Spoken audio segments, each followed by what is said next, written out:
A figura que a história registra como Xerxes ou Xerxes, o Grande nasceu por volta de 518 a.C., no seio da dinastia Aquemênida, a linhagem que governava o império mais poderoso de sua época, a Pérsia. Seu nome, imortalizado pelos gregos, é na verdade uma adaptação helênica de Caixaiarcha, forma mais fiel ao original persa, que revela como seu legado foi moldado, acima de tudo, pelos conflitos com o mundo grego. Se hoje Xerxes é lembrado, é por seu papel central na segunda invasão persa à Grécia, nos anos finais da década de 480 a.C., episódio que Heródoto, pai da historiografia ocidental, narrou em sua obra Histórias, um marco que mescla investigação histórica e reflexão antropológica. Embora Heródoto tenha entrelaçado fatos com elementos fantásticos, seu relato segue sendo nossa principal fonte sobre a vida desse monarca, cujo reinado foi tão grandioso quanto controverso. Seu pai, Dário I, também conhecido como Dário o Grande, o Rei dos Reis, governou o Império Aquemênida entre 522 e 486 a.C., após ascender ao trono em um golpe audacioso. Filho de um nobre persa de grande influência, Dário consolidou um domínio que havia surgido poucas décadas antes, nas terras do atual Irã, e que já havia subjugado o Império Babilônico e grande parte do Oriente Médio. Sob seu cetro, a Pérsia atingiu sua máxima expansão territorial, mas seu nome ficou eternizado pela derrota humilhante nas mãos dos atenienses na Batalha de Maratona, em 490 a.C., durante a primeira tentativa de conquista da Grécia. Sua mãe, Atossa, era nada menos que a filha de Ciro II Ciro, o Grande, o fundador da dinastia Aquemênida. Dário casou-se com ela logo após assumir o poder, uma estratégia clara para legitimar seu reinado, então frágil. Do casamento nasceram 4 filhos, sendo Xerxes o primogênito. Além dela, Dário teve outros descendentes com 5 esposas, uma delas anterior ao seu reinado. Embora as mulheres persas não tivessem voz política formal, Atossa exercia uma influência considerável nos bastidores do palácio, sendo a favorita do rei e uma peça-chave nas decisões da corte. A própria ascensão de Dário ao trono é envolta em mistério e controvérsia. Ciro, o Grande, deixará como sucessor seu filho Cambises II, que morreu sem herdeiros em julho de 522 a.C. Seu irmão mais novo, Bardia, seria o legítimo herdeiro, mas Heródoto afirma que Cambises o mandara executar por medo de uma rebelião. Aproveitando-se do segredo, um sacerdote chamado Galmata, que se parecia com Bardia, usurpou o trono fingindo ser o príncipe morto. Só meses depois, um nobre chamado Otanes descobriu a farsa e, junto a um grupo de 7 conspiradores, entre eles Dário, então guarda-costas real, arquitetou a queda do impostor. Dário foi quem desferiu o golpe fatal em Galmata na fortaleza de Sicaialvati. Para decidir quem assumiria o trono, os conspiradores lançaram sorte, e Dário saiu vitorioso. Em 520 a.C., ele gravou em pedra, nas encostas do Monte Bizotum, no oeste do Irã, sua versão dos fatos. Uma narrativa épica em que se apresentava como restaurador da linhagem de Ciro, descendente de Aracés, ancestral da dinastia Aquemênida,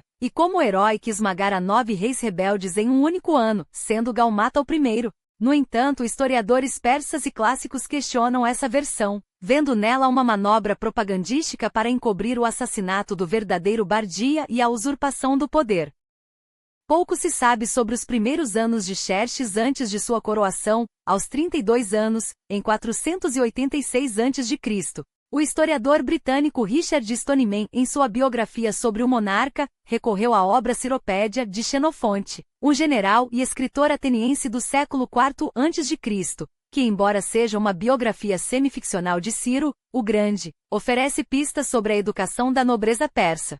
Desde a infância, os príncipes persas eram treinados nas artes da guerra, equitação, arco e flecha, lança, tanto a pé quanto a cavalo. Além do rigor militar, recebiam os ensinamentos do zoroastrismo, religião de Estado que pregava a adoração a Ahura Mazda, o Deus supremo criador do universo, cuja essência era a verdade e a ordem. Em oposição a ele estava Arimã, o espírito do mal, senhor das mentiras. Para um príncipe como Xerxes, a honestidade não era apenas uma virtude, mas um dever sagrado, a mentira, uma heresia. Embora o zoroastrismo fosse a doutrina oficial, os persas ainda cultuavam um panteão tradicional, em um sincretismo que séculos depois, anteciparia a transição para o monoteísmo no Mediterrâneo Oriental, como ocorreria com o cristianismo. De acordo com o diálogo socrático Alcibíades, atribuído a Platão, os jovens nobres persas eram criados por aias até os 14 anos, quando passavam a ser instruídos por tutores escolhidos entre a aristocracia. Em uma sociedade de forte tradição oral, não há indícios de que Xerxes soubesse ler ou escrever. Qualquer registro escrito era tarefa dos escribas imperiais. Aos 16 ou 17 anos, os nobres iniciavam uma década de treinamento militar intensivo, combinado com caçadas. Na casa dos 20 serviam como soldados do rei, e já na maturidade, aos 50, assumiam cargos civis e administrativos. A influência de Atossa sobre Xerxes foi decisiva, inclusive na escolha de sua esposa, a Méstria, filha de Otanes, o mesmo nobre que ajudara Dário no golpe de 522 a.C. As fontes antigas, porém, silenciam sobre a infância de Améstria ou a data de seu casamento com o futuro rei. O império que Xerxes herdou era uma máquina de conquista forjada por Ciro, o Grande, que entre 559 e 550 a.C., liderou seus seguidores desde Persis, região que hoje corresponde à província de Fars, no sul do Irã, em direção ao oeste, até dominar a Babilônia na Mesopotâmia, atual Iraque. Nos anos seguintes, os persas expandiram seus domínios em todas as direções, mas foi rumo ao ocidente que seu avanço foi mais implacável. Já no início da década de 540 a.C., suas fronteiras tocavam os reinos de Croeso, rei da Lídia na atual Turquia, cuja capital, Sardes, caiu em 547 a.C. Aquele poderia ter sido o momento de um choque imediato com as centenas de cidades-estado gregas que margeavam o mar Egeu, incluindo a costa oeste da Turquia. Mas Ciro, em vez de enfrentar os gregos, voltou sua atenção para consolidar o domínio sobre a Babilônia e suas terras, adiantando um conflito que só explodiria décadas depois e que definiria o reinado de seu neto Xerxes. Enquanto Ciro e Cambises expandiam o império para o oeste, subjugando territórios como a Síria e o Levante, foi sob o reinado de Dário que a Pérsia atingiu sua máxima extensão territorial. Quando Xerxes herdou o trono de seu pai, o domínio persa já se estendia desde o Egito, a sudoeste, até as estepes da Ásia Central, a nordeste, do Mar Negro, ao norte, até as areias do norte da Arábia, ao sul. Era um império vasto, mas não monolítico. Sua força residia justamente na capacidade de governar através de uma rede de sátrapas, reis subordinados ou governadores regionais, que, embora autônomos em suas províncias, juravam lealdade ao grande rei. Esses sátrapas, por sua vez, enriqueciam o tesouro persa com tributos, impostos e os frutos de uma economia que, fora as exceções mercantis das cidades gregas, ainda se baseava na agricultura e na exploração das riquezas locais. Mas se os persas viam os gregos como uma mera irritação em sua fronteira ocidental, os gregos, especialmente os atenienses, representavam uma ameaça muito maior do que sua aparente fragmentação sugeria. Embora nenhuma polis isolada pudesse rivalizar com o poderio militar persa, seu conjunto formava uma civilização próspera, espalhada pelas costas do Mediterrâneo e do Mar Negro, enriquecida pelo comércio e unida, quando necessário, por uma teimosia que Dário logo aprenderia a subestimar. Entre eles, Atenas emergia como a potência naval e comercial ascendente, enquanto Esparta, com seus guerreiros disciplinados, era tida como a força terrestre mais temível do mundo conhecido. Foi nesse contexto que, nas décadas finais do século VI a.C., Dário começou a estender seu controle sobre as cidades jonias da costa Anatólia, colônias gregas que, apesar de sua origem helênica, há muito viviam sob a sombra persa. Até que, em 498 a.C., a faísca da revolta acendeu. As cidades jonias, cansadas do jugo persa, se rebelaram. E o que poderia ter sido um levante local ganhou proporções perigosas quando Atenas e Eretria, duas das mais influentes poleis da Grécia continental, enviaram navios e homens em seu socorro. A resposta de Dário foi implacável. Uma série de campanhas punitivas esmagou a rebelião até 493 a.C., reduzindo as cidades jonias a cinzas e escravidão. Mas a vingança do grande rei não se satisfez com a submissão da Ásia Menor. Em 492 a.C., ele ordenou que Mardônio, um de seus generais mais capazes, liderasse uma invasão pela Trácia, subjugando Taços e a Macedônia sem grande resistência. O destino, porém, interveio. Uma tempestade junto ao Monte Athos destruiu centenas de navios persas, forçando Mardônio a recuar. Dário, no entanto, não era homem de desistir. 2 anos depois, em 490 a.C., uma nova frota persa zarpou rumo à Ática. Seu objetivo era claro: castigar Atenas pelo apoio aos jônios e, de quebra, submeter toda a Grécia. O resultado, porém, foi uma das maiores surpresas da história militar. na planície de Maratona, a poucas milhas de Atenas, os hoplitas gregos, inferiores em número mas superiores em disciplina e tática, infligiram aos persas uma derrota humilhante. A invasão fracassou, mas a memória daquele revés queimava como fogo no orgulho persa. Dário jurou voltar. Seu filho, Xerxes, herdaria não apenas o trono, mas também essa dívida de sangue. O ano era 486 a.C. quando a morte surpreendeu Dário, interrompendo seus preparativos para uma segunda campanha contra os gregos. A sucessão, no entanto, não seria um mero formalismo. Embora Xerxes fosse o filho primogênito de Dário com Atossa, filha de Ciro, o Grande, e portadora do sangue real mais puro, ele tinha 3 meio-irmãos mais velhos, frutos do primeiro casamento do pai. O mais velho deles, Artobazan, reivindicou o trono com o argumento da primogenitura. Mas Xerxes, astuto e apoiado pela influência inquestionável de sua mãe, contra-argumentou. Ele era o primeiro filho nascido depois que Dário se tornará rei, e seu linhagem, portanto, era mais legítima. Heródoto sugere que, independentemente dos argumentos, a vontade de Atossa, e antes dela, a própria escolha de Dário, já estava selada. Prova disso são os relevos de Persépolis, onde Xerxes aparece como príncipe herdeiro anos antes da morte do pai. Quando Dário faleceu, não houve contestação. O império aceitou Xerxes sem resistência. A coroação do novo grande rei foi um espetáculo de poder e simbolismo. Após o luto oficial e o enterro de Dário em Persépolis, uma das 4 capitais persas, Xerxes foi consagrado em Pasárgada, a cidade sagrada onde Ciro repousava. Lá no santuário de Anaita, deusa da sabedoria e da guerra, as chamas eternas do zoroastrismo, extintas com a morte do rei anterior, foram reacesas. Dentro do templo, oculto dos olhos profanos, Xerxes recebeu o manto de Ciro, o mesmo que havia vestido o fundador do império séculos antes. Ao emergir diante da multidão, já não era mais um príncipe, mas o Shaia Shaien, o rei dos reis, senhor absoluto de um domínio onde o sol jamais se punha. O que se seguiu foi um banquete digno de sua nova estatura. Música, vinho e iguarias fluíram enquanto a corte, agora sua, celebrava o início de uma era. Mas governar um império tão vasto exigia mais do que cerimônias. Xerxes herdou um sistema administrativo que era, ao mesmo tempo, sua maior força e seu maior desafio. O império não tinha uma capital fixa. A corte se deslocava ao longo do ano entre 3 ou 4 sedes principais.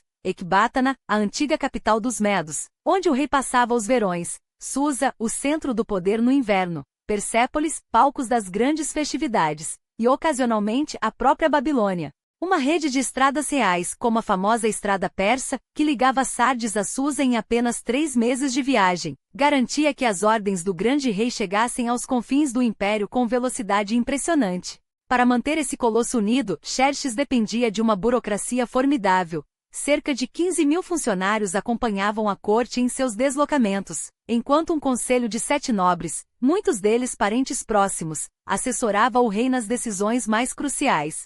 Os sátrapas, embora poderosos, eram vigiados de perto. Xerxes inovou ao nomear um olho do rei para cada província, um oficial encarregado de fiscalizar o sátrapa e garantir que sua lealdade ao trono nunca vacilasse. Até mesmo o harém real, símbolo do poder e da opulência persa, era rigidamente controlado pelos eunucos, que regulavam o acesso às mulheres do rei, e por extensão, a própria influência sobre ele. E então estavam os imortais, a guarda de elite de 10.000 homens, cujo nome não era mera retórica. Cada soldado morto em batalha era imediatamente substituído, de modo que seu número jamais diminuía. Eram eles que marchavam à frente do exército, que protegiam o rei em campo e que, com suas armas reluzentes e disciplina de ferro, encarnavam o terror que o nome da Pérsia inspirava. Mas os imortais não eram apenas guardas. Eles eram muito mais que uma força de segurança. Os imortais atuavam como a ponta de lança do império em batalha, uma infantaria pesada de elite cujo impacto no campo de combate era tão devastador quanto sua presença no palácio. Imagine-os como os guardas suíços do Vaticano multiplicados por 1000, ou como os temíveis janízaros otomanos, mas com uma disciplina ainda mais implacável. Enquanto Luís XIV transformava Versalhes em um teatro de poder onde cada gesto do rei era coreografado para impressionar, e os imperadores chineses erguiam a cidade proibida como um labirinto de simbolismo divino, Xerxes fazia de sua corte em Persépolis e Susa um espetáculo diário de grandeza calculada. Todos os dias, ao amanhecer, o rei vestia suas roupas imperiais, tecidos tão ricos que pareciam tecidos com fios de ouro e púrpura, e ascendia ao trono na sala de audiências, onde o Azarapati, O mestre de cerimônias orquestrava cada movimento com precisão militar. Peticionários de todos os cantos do império aguardavam por dias, às vezes semanas, nos portões do palácio, ansiosos por um breve momento na presença do grande rei. A maioria era obrigada a se prostrar, rosto contra o chão, em sinal de submissão absoluta, um ritual que os gregos, orgulhosos demais para se curvarem, contornavam com uma astúcia teatra. Fingiam deixar cair um anel antes de se abaixarem para recuperá-lo, salvando assim sua honra sem desafiar abertamente o protocolo. Mas a grandiosidade de Xerxes não se limitava aos salões do poder. Os jardins persas, projetados como uma representação terrena do paraíso, eram uma declaração silenciosa de domínio sobre a natureza, enquanto os jardins suspensos da Babilônia, cuja própria existência ainda intriga historiadores, eram lendários por sua engenhosidade. Os príncipes persas muitas vezes se envolviam pessoalmente no cultivo de suas terras, como se cada flor plantada fosse um símbolo de sua conexão com o divino. Xerxes, no entanto, parecia preferir gestos mais grandiosos. Heródoto conta que em Sardes, o rei ficou tão encantado com uma árvore de beleza excepcional que a adornou com joias de ouro e deixou um dos imortais como seu guardião perpétuo, um ato que revelava tanto seu capricho quanto seu poder de transformar até a natureza em súdita. Mas a poesia dos jardins logo deu lugar à prosa da guerra. Em 486 a.C., logo após sua ascensão, Xerxes enfrentou uma rebelião no Egito, terra de faraós que há séculos resistiam a estrangeiros. O grande rei esmagou a revolta com eficiência brutal, instalando seu irmão Aranes como sátrapa para garantir que o Vale do Nilo não voltasse a desafiar a coroa. Mas o Egito foi apenas o prelúdio. Pouco depois, a Babilônia, a joia outrora invencível dos impérios mesopotâmicos, ousou se levantar não uma, mas duas vezes sob líderes chamados Belcimani e Samazeriba. A primeira rebelião foi sufocada pelo general Megabizo, a segunda, Xerxes esmagou pessoalmente. Os historiadores discutem as datas, mas muitos acreditam que ambas ocorreram em um intervalo de apenas 3 meses, no verão de 484 a.C. Quando a poeira baixou, a represália persa foi cirúrgica. As famílias nobres que apoiaram os rebeldes foram dizimadas, e a satrapia da Babilônia foi fragmentada em unidades administrativas menores, diluindo qualquer vestígio de identidade nacional que pudesse alimentar futuras insurreições. Aqui a lenda e a história se entrelaçam. Durante séculos, acreditou-se que Xerxes havia saqueado a Babilônia, arrasando seus templos e levando consigo a estátua de Marduk, o deus supremo da cidade, um ato de blasfêmia que teria selado o ódio dos babilônios pela dinastia Aquemênida. Mas pesquisas recentes sugerem que Heródoto, sempre dramático, pode ter exagerado. Não há evidências arqueológicas de destruição em massa. Em vez disso, Xerxes parece ter adotado uma estratégia mais fria e calculista: não aniquilar, mas desmoralizar; não queimar, mas desmantelar. Com a Babilônia pacificada, ou pelo menos silenciada, o caminho para o Ocidente estava livre. E foi então que Xerxes voltou seus olhos para a Grécia, não por ambição territorial pura, mas por vingança. Uma década antes, em Maratona, seu pai, Dário, havia sido humilhado por um punhado de hoplitas atenienses. Aquela derrota doía como uma afronta pessoal, uma mancha no legado dos Aquemênidas. Em 483 a.C., em Susa, o grande rei convocou um conselho de guerra. À sua frente, Mardônio, seu primo, veterano da desastrosa campanha de 492 a.C.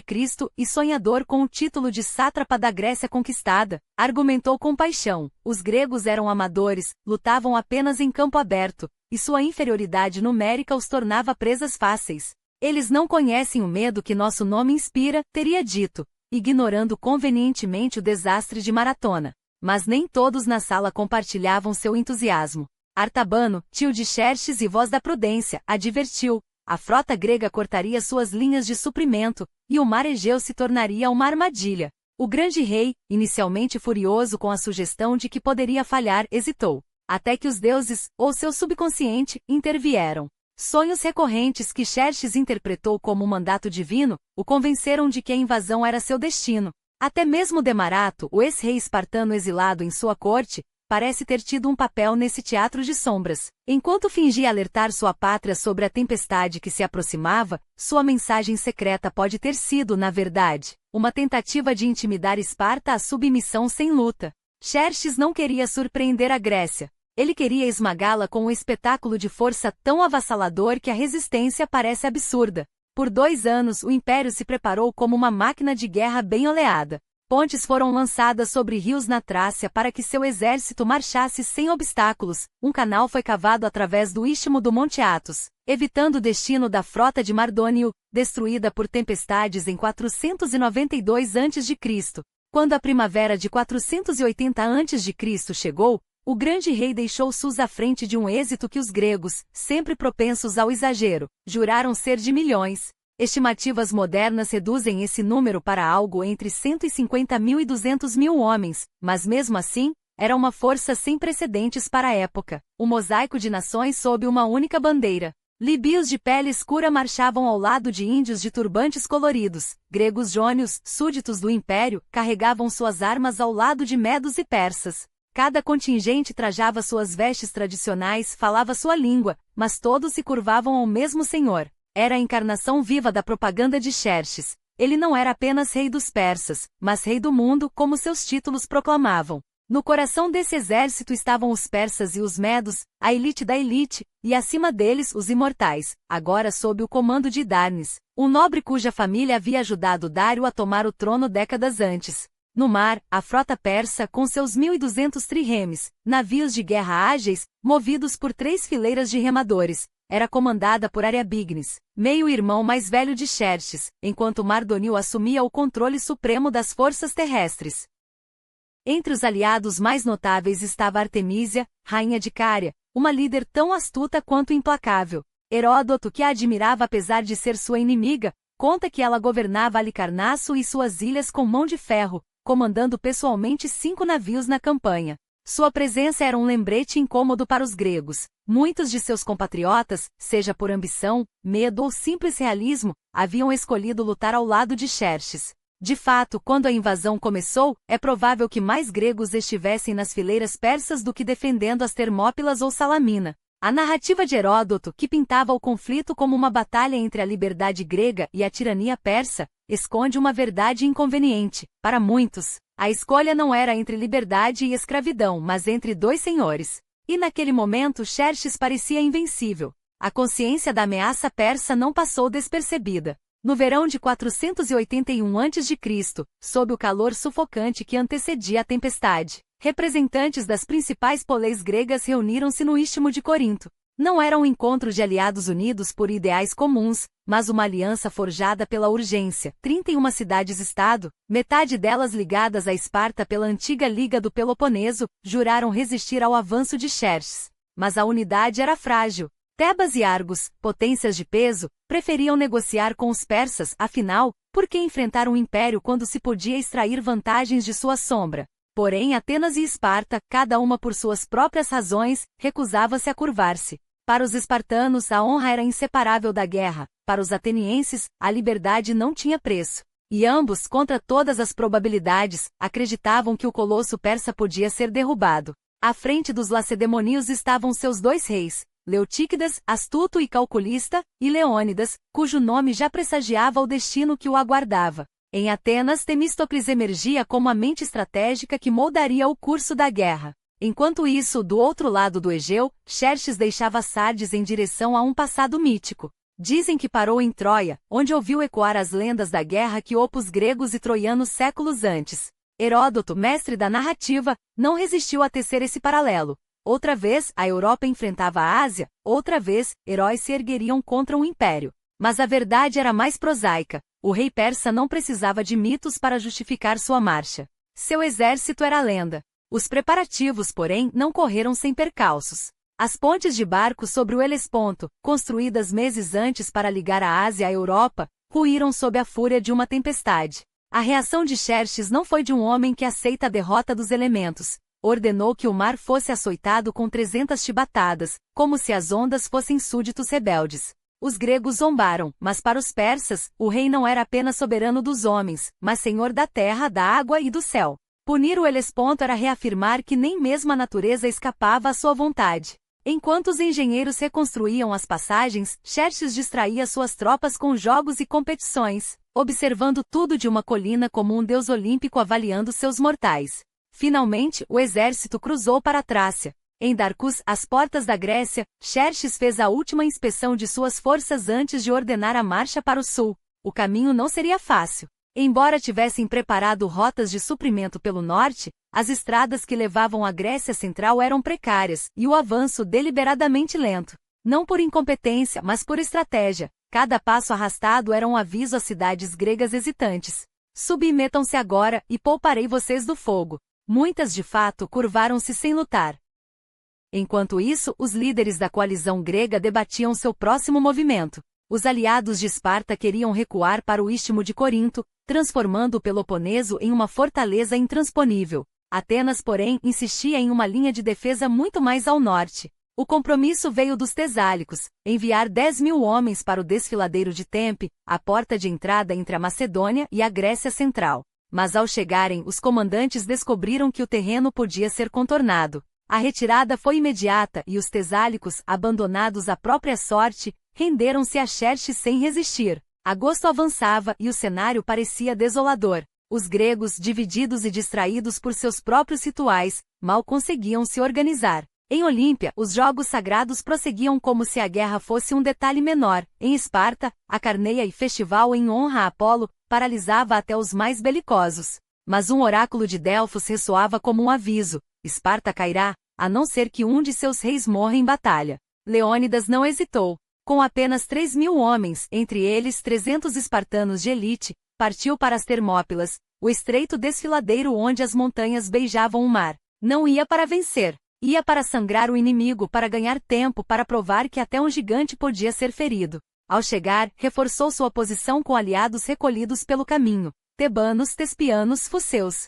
7.000 homens agora o aguardavam, mas contra centenas de milhares, eram pouco mais que um punhado de areia contra a maré. Quando Xerxes avistou os espartanos exercitando-se nus e pentearam seus longos cabelos, Demarato, um grego exilado a serviço dos persas, advertiu: eles estão se preparando para morrer. O grande rei riu. Como poderia um punhado de homens deter um império? Por dias esperou. Talvez acreditasse que os gregos recuariam, como em Tempe. Talvez soubesse que cada assalto custaria milhares de vidas e preferisse uma rendição sem derramamento de sangue. Enviou emissários a Leônidas: entregue suas armas e lhe darei terras e riqueza. A resposta foi uma só: venha buscá-las. O rei persa então ordenou o ataque. O desfiladeiro era a arma dos gregos. Lá, a multidão persa não podia se desdobrar. Lá, os arcos e as flechas, tão letais em campo aberto, perdiam seu poder. Os hoplitas, blindados como tartarugas, empunhavam suas longas lanças em falange cerrada. A primeira investida, liderada pelos medos, foi um banho de sangue.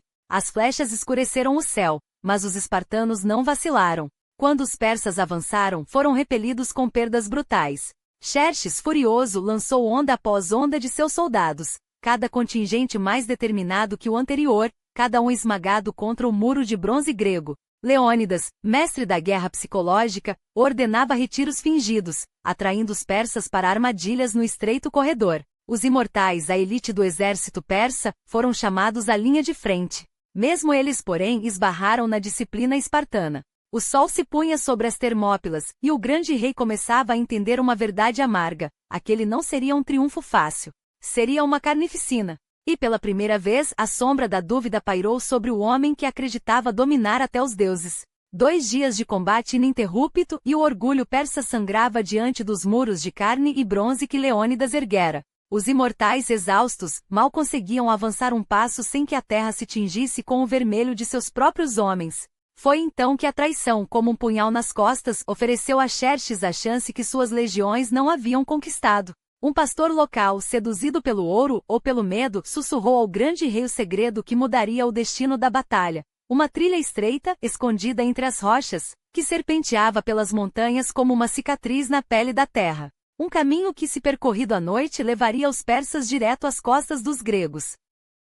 A escuridão foi sua aliada. Sob a lua pálida, Hidarnes, comandante dos imortais, guiou seus homens pela vereda traidora. Não havia espaço para erros, um passo em falso, e o abismo os engoliria antes que pudessem gritar. Mas o destino, ou talvez a crueldade dos deuses, sorria para Xerxes naquela noite. Ao amanhecer, quando o sol rasgou o horizonte como uma lâmina, os persas emergiram das sombras atrás das linhas gregas. A armadilha estava armada. Leônidas, com os olhos tão afiados quanto sua lança, percebeu o movimento nas colinas. Não havia mais tempo para estratégias nem para esperança. Os aliados tessálicos tebanos, os que ainda respiravam por obrigação e não por honra, e receberam a ordem que selaria suas vidas: partam os que quiserem viver. Nós, espartanos, ficamos. Não foi um pedido. Foi um veredito. Os 300 mais os tebanos e tessálicos que escolheram a glória em vez da fuga, formaram a última linha entre a Grécia e a escravidão. Diante do muro de pedra que os protegia, Leônidas os posicionou em fileira única, como uma cunha humana pronta a rasgar o ventre do inimigo.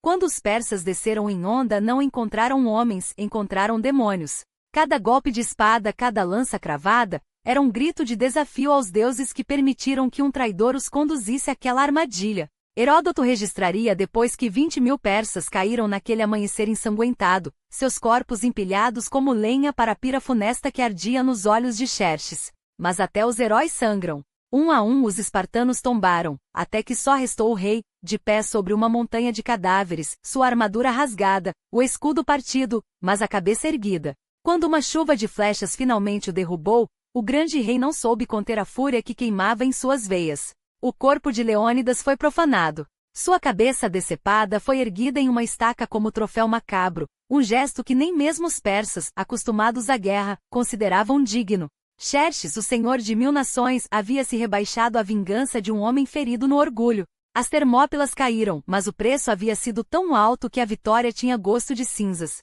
Enquanto o sol se punha sobre os corpos dos 300, o mar, não muito distante, preparava sua própria resposta. Em Artemísio as águas traíam Xerxes tanto quanto a terra. Uma tempestade havia dizimado 1/3 de sua frota em Cepias, afogando sonhos de conquista nas profundezas escuras. Agora Temístocles, o estrategista ateniense, comandava menos de 300 triremes, uma força irrisória diante do poderio persa. Mas a genialidade não se mede em números. Ele dispôs seus navios em círculo, as proas voltadas para fora como farpas de um ouriço, impossível de ser flanqueado. Os persas arrogantes tentaram quebrar a formação e colheram apenas morte. Um a um seus navios foram afundados ou capturados, enquanto Temístocles astuto gravava mensagens nas rochas da costa, chamando os gregos que serviam a Xerxes à deserção. Lutem pelo que é seu, não pelo chicote de um tirano, diziam as palavras talhadas na pedra. Xerxes, furioso, respondeu com uma ameaça, enviou uma mensagem a Temístocles, ordenando que olhasse para as pilhas de mortos em Termópilas e tremesse. O mesmo destino te aguarda, prometia. Mas o ateniense, diferentemente do grande rei, sabia que a guerra não se ganha apenas com espadas, ganha-se com mente. A batalha de Artemísio terminou sem vencedor claro, mas a frota persa, já mutilada pela tempestade, saía ainda mais fraca. Metade de seus navios havia desaparecido, afundados ou reduzidos a madeiras à deriva. Ainda assim, Xerxes marchava para Atenas, convencido de que a Grécia já estava de joelhos. Mas os deuses caprichosos tinham outros planos. Quando as primeiras tropas persas avançaram sobre Delfos, com ordens de saquear o santuário de Apolo, a terra tremeu. Um desmoronamento em Parnasso soterrou centenas de homens vivos, enquanto os que sobreviveram fugiram, aterrorizados, como se o próprio Olimpo os tivesse rejeitado. Era um presságio. Em Atenas a cidade já estava vazia. Os oráculos haviam falado, apenas a muralha de madeira o salvará. Alguns tolos interpretaram como uma ordem para reconstruir as defesas da Acrópole com madeira. Temístocles, porém, viu além. A muralha de madeira era a frota, os navios que com a prata das minas de Laurion haviam sido construídos para desafiar o Império Persa. Quando Xerxes chegou, encontrou uma cidade fantasma. Os atenienses com suas mulheres, crianças e velhos haviam embarcado, transformando o mar em sua última trincheira. E então Atenas ardeu. Do Areópago, os persas lançaram flechas incandescentes sobre a Acrópole. Os poucos defensores que restavam, uma guarnição simbólica, rolavam pedras sobre os invasores, mas era inútil. Os templos de Atena e o antigo Partenon foram reduzidos a cinzas, e Xerxes, de pé entre as ruínas fumegantes, enviou uma mensagem a Susa: a vingança pelos jônios está completa. Ele acreditava ter esmagado o coração da Grécia. Enganava-se. Porque enquanto as chamas devoravam Atenas, Temístocles, no estreito de Salamina, preparava a armadilha final. Enquanto Xerxes fugia de Salamina, seu império já começava a desmoronar sob o peso de suas próprias decisões. Dizem que durante a travessia do Helesponto, um capitão persa, em pânico ante a fúria do mar, atirou-se às águas para aliviar o peso da embarcação. E, por um capricho do destino, o navio sobreviveu. Xerxes, em sua infinita ironia, coroou-o com ouro pela salvação de sua vida, antes de ordenar sua execução pela morte de centenas de soldados persas afogados. Era assim que o grande rei recompensava a lealdade com sangue e contradições. Mas a voz da razão já havia falado. A rainha Mestria, com a frieza de quem enxerga além das batalhas, sussurrou-lhe um conselho que soava mais como sentença: volte para Susa. Deixe Mardônio e 100.000 homens para trás. Se ele vencer, a glória será sua. Se morrer, pouco importará. Você já queimou Atenas, e isso basta para salvar sua honra. Xerxes, o homem que sonhara dominar o mundo, contentou-se com cinzas. Para ele, a vingança pelos jônios estava consumada. O resto? Mera formalidade. E assim, quando Mardônio avançou em junho de 479 a.C., após um inverno de hesitação, os atenienses, mais uma vez, abandonaram sua cidade aos saqueadores. Pelas ruas queimadas de Atenas, os persas marchavam como sombras de um triunfo vazio. Mas Mardônio, em vez de arrasar o Peloponeso, recuou para a segurança de Tebas, terra de aliados traidores. Os gregos, por sua vez, não esperavam mais. Panos, o espartano, avançou com o exército unido e em Platas arquitetou a derrocada final. Fingiu retirada, atraiu os persas para o abate, e quando as falanges gregas se fecharam como uma mandíbula, Mardônio caiu sob uma pedra arremessada por um fundeiro espartano, um fim tão humilhante quanto o de seu mestre. No mesmo dia, ao longe, a frota de Leutíquidas incendiava Mícale. Os persas, temendo outra Salamina, haviam arrastado seus navios para a terra e erguido uma fortaleza nas encostas do monte. Não adiantou. Os gregos queimaram tudo, navios, muralhas, homens, e deixaram apenas corpos carbonizados para contar a história. A mensagem era clara: a Grécia não se dobraria. Quando as notícias das derrotas gêmeas, Platas e Mícale, chegaram a Sardes, Xerxes já não tinha mais desculpas. Passará um ano na cidade, como um leão ferido lambendo suas feridas, enquanto seu império sangrava. Agora, diante da evidência irrefutável do fracasso, abandonou para sempre o sonho de conquistar a Grécia. Retirou-se para Susa e com ele, o segundo e mais ambicioso assalto persa ao ocidente desabou em ruínas. Desta vez, não haveria volta.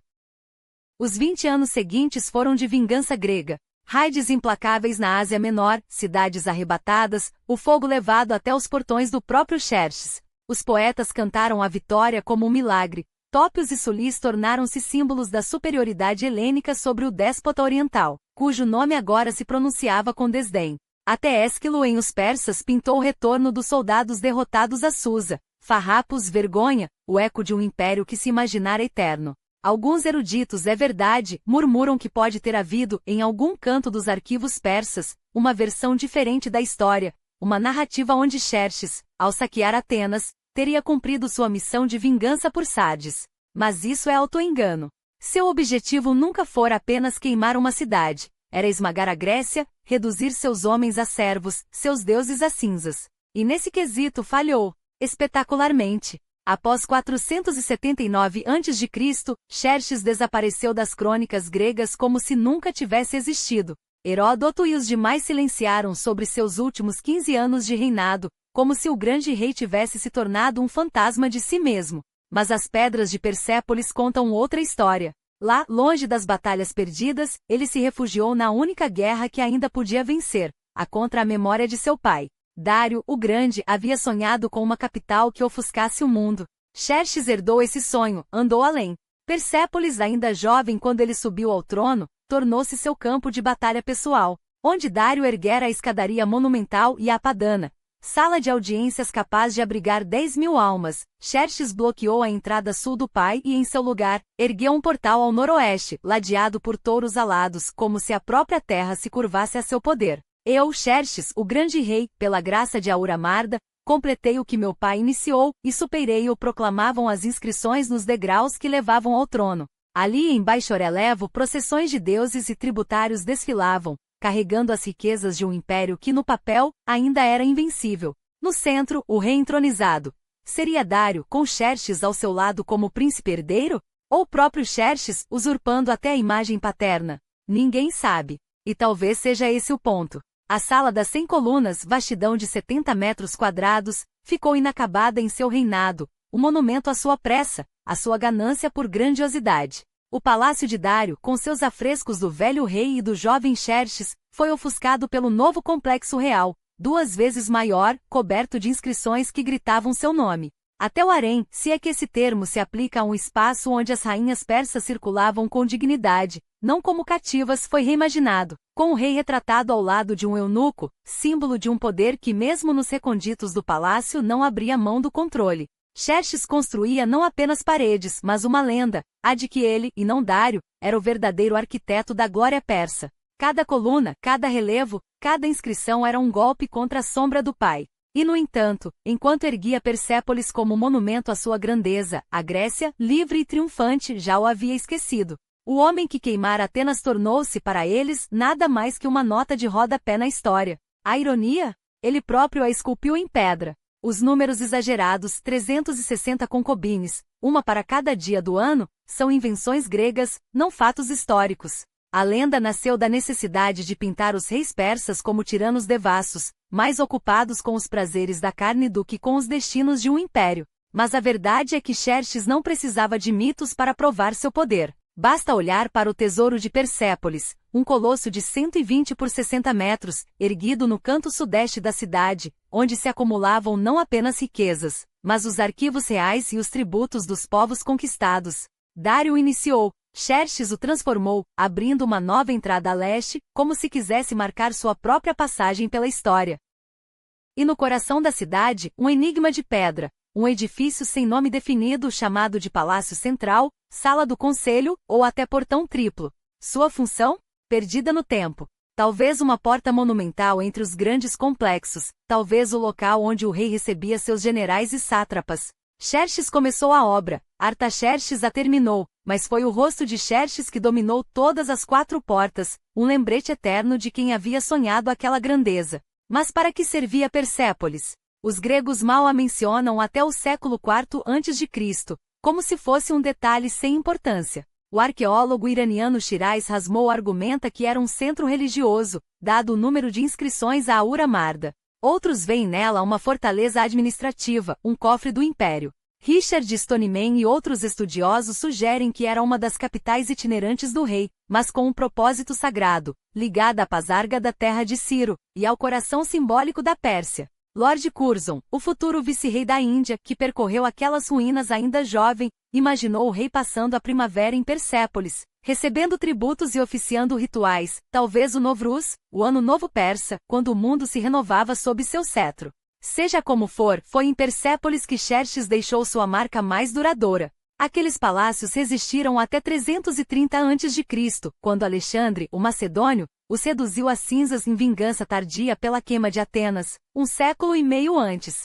Mas não foi um saque qualquer. Alexandre poupou o palácio de Dário e destruiu apenas as obras de Xerxes, como se quisesse apagar não apenas um homem, mas a memória de seu reinado. Enquanto isso, a Grécia não lhe deu trégua. A aliança que o derrotara em Salamina e Plateia desmoronou. Esparta e Atenas voltaram a se digladiar. Pausânias, o vencedor de Plateia, traiu sua pátria, governando Bizâncio como um sátrapa persa, até ser chamado de volta e morrer de fome em uma prisão. Temístocles, o herói de Salamina, acabou exilado, ostracizado, e encontrou refúgio justamente na corte de Xerxes, ou de seu sucessor, Artaxerxes. Os gregos, sempre divididos, entregavam seus próprios campeões aos persas, como se o verdadeiro inimigo não fosse o grande rei, mas eles mesmos. Em 466 a.C., Xerxes tentou uma última investida. Cimon, o general ateniense, havia tomado cidades na Ásia Menor. O rei reuniu um exército para enfrentá-lo. O choque deu-se às margens do rio Eurimedonte, e mais uma vez os gregos saíram vitoriosos.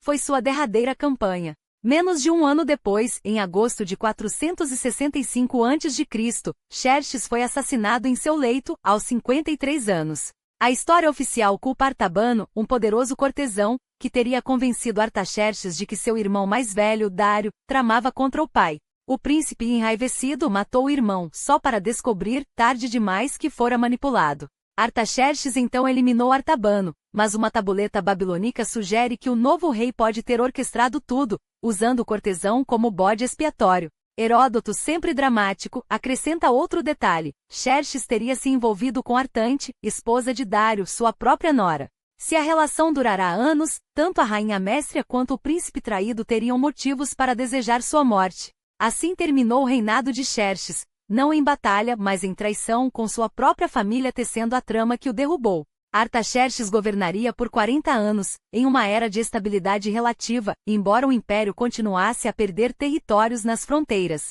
A posteridade não foi gentil com Xerxes. Os gregos o transformaram no vilão perfeito, um déspota arrogante, fanático religioso, obcecado por conquista e prazeres, derrotado por sua própria hibris. Os liberais dos séculos XVIII e XIX abraçaram essa imagem, vendo em Salamina e Plateia símbolos da resistência contra a tirania. Até o cinema moderno repete o clichê, o orientalista decadente, o rei que queimou Atenas por capricho. Mas no coração da Pérsia a história é outra. Xerxes pode ter tropeçado em Salamina, mas consolidou um império que Dário sonhara. Persépolis não era apenas pedra e ouro, era uma declaração: aqui governa o Senhor do mundo. Quando Alexandre incendiou seus palácios, não estava apenas saqueando uma cidade, estava tentando apagar uma ideia. Porque no fundo Xerxes havia entendido algo que poucos compreendem: a verdadeira imortalidade não está nas vitórias, mas nas ruínas que forçam o futuro a lembrar. Nunca teremos o retrato completo de Xerxes. A história, como sempre, é escrita pelos vencedores, e os gregos, com Heródoto à frente, pintaram-no como o arquétipo do déspota oriental, um tirano obcecado por vinho, mulheres e excessos, indiferente às artimanhas do poder. Mas será que esse retrato resiste ao escrutínio? Será que o homem que governou o maior império do seu tempo, que orquestrou a construção de Persépolis como um espelho da ordem cósmica, era mesmo o bêbado negligente que a propaganda ateniense queria que acreditássemos? Pensem bem, um governante que dedicou décadas a erguer uma cidade-símbolo, onde cada coluna, cada relevo, cada escadaria era um manifesto de poder e harmonia, dificilmente agia por mero capricho. Persépolis não era um capricho de megalomania, era a materialização de uma visão. Uma visão que exigia não apenas riquezas, mas estabilidade. E estabilidade no mundo antigo não se conquista com fraqueza. Xerxes reinou por mais de 20 anos sobre um império que se estendia do Nilo ao Indo. Isso não é obra de um homem distraído pelos prazeres, mas de um estrategista que soube equilibrar a força bruta com a sutileza da diplomacia. Claro, é mais fácil reduzir um rei a uma caricatura do que enfrentar a complexidade de seu legado. Os gregos precisavam de um vilão para justificar suas próprias glórias, e Xerxes, com seu exército de bárbaros e seu trono dourado, servia perfeitamente ao papel. Mas a história não se resume a mitos. Entre as linhas dos textos antigos, nas entranhas dos palácios queimados e nas moedas que ainda carregam seu nome, há pistas de algo maior. Um governante que entendeu que o poder não se mede apenas pelas batalhas que se vence, mas pelas civilizações que se constroem. E você? O que enxerga quando olha para Xerxes? Um tirano decaído, vítima de sua própria ubris, como querem os clichês? Ou um arquiteto de impérios, cujo verdadeiro crime foi ousar desafiar a narrativa dos que vieram depois? A resposta, como sempre, está nas sombras entre o mito e a história. E é aí justamente que a discussão se torna fascinante. Porque a história não é um espelho, é um quebra-cabeça. E cada peça que descobrimos sobre Xerxes nos aproxima não apenas do passado, mas de uma verdade mais incômoda, que os grandes impérios, assim como os grandes homens, são feitos tanto de luz quanto de sombra. E é nessa dualidade que reside seu fascínio eterno.